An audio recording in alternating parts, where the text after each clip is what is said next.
How to upload resume on LinkedIn. Hello everyone, I'm here to guide you how you can upload resume on LinkedIn.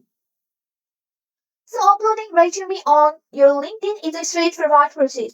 You can add your resume to your LinkedIn profile in several ways depending on whether you want it to be visible to potential people. Here's a quick and easy guide to upload your resume on your LinkedIn. First of all, open up your LinkedIn and log in into your account. Once you are here, you have to click on the profile picture or your name to access to your profile. Once you are here, you have to scroll down to the feature section. So this is the section which is located below your profile summary. So you can see the feature option here. And you have to just click on the plus icon to add a feature.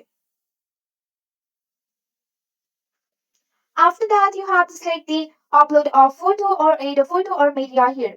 And once you are done, you have to upload your resume here. So just go and select your resume from your file and just go and click on the save option. So this way you can easily upload the resume on your LinkedIn. That's it for today. If you like this video, please hit that like button and subscribe for more. I will see you in the next one. Thank you.